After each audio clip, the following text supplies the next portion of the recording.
What's up? Welcome back to Nowstalgia. Dave here with a review of Fallen Leaves, the latest film from Aki Kaurismäki, the Finnish film legend, probably the most well-known film director out of Finland.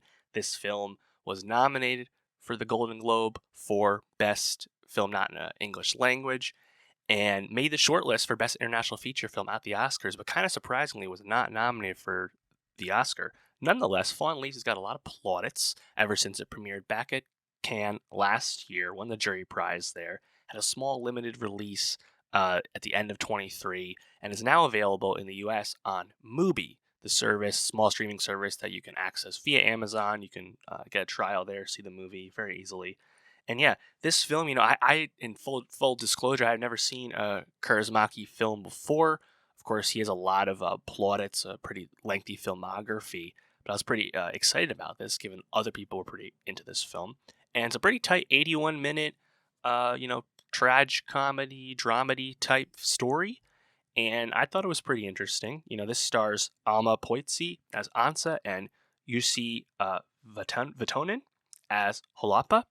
And it's really just a two-hander film. We're set in Helsinki, and we're spending time with our two characters. They're later in life, like in their 40s ish, and they are living pretty lonely, solitary lives, working pretty dead end jobs, just kind of getting by. Living on the margins. Ansa has a 0-hour contract, stocking shelves at a grocery store. Very not good.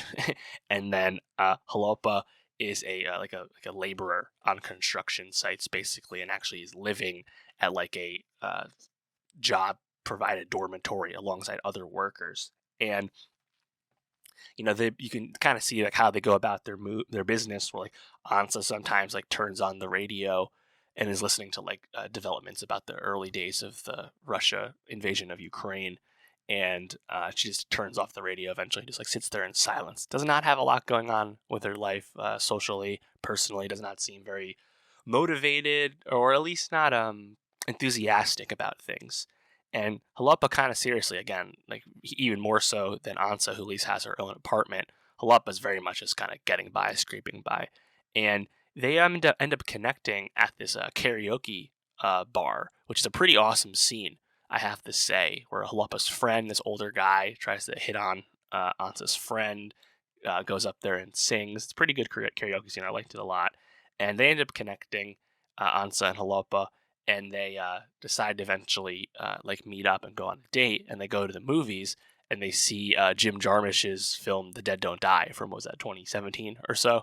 And you actually see like a brief few scenes of that movie, which is kind of funny.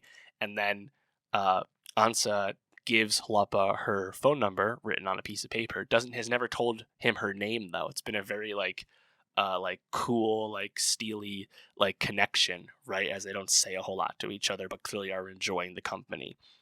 And Holappa like immediately loses the number. Just the paper just like falls out of his pocket, and he doesn't know her name. Has no way of looking her up, and they eventually find a way to reconnect by just waiting at the old movie theater they met at, and hoping they can run into the other. But they eventually disconnect after a second date when Ansa sees Holappa drinking from a flask at her apartment when she invites him over for dinner.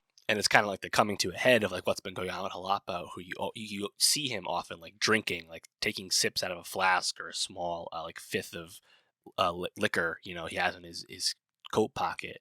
And he gets fired from multiple jobs. He gets fired from the first job for failing a breathalyzer test and being caught drinking on the job at the other one, and gets kicked out of his work provided dormitory and is sleeping on benches. As you can tell, things are not going well, and yet they're eventually able to connect towards the end.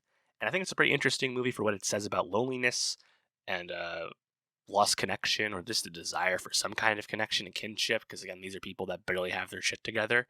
But not necessarily are bad people, by any means, but just have find themselves in some tougher circumstances. And I think the movie, maybe I could say, it starts a hair slow.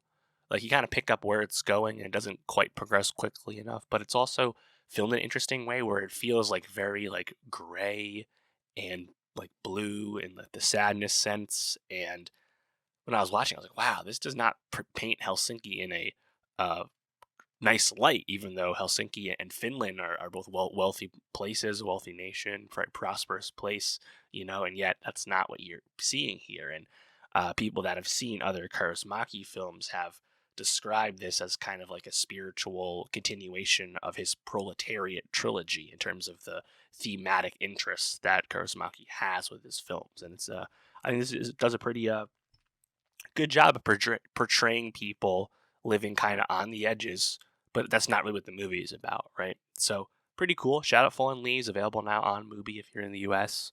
And yeah, I'd say unfortunate that it wasn't nominated for the Oscar. Would have been cool to see Finland recognized there after it's been some time.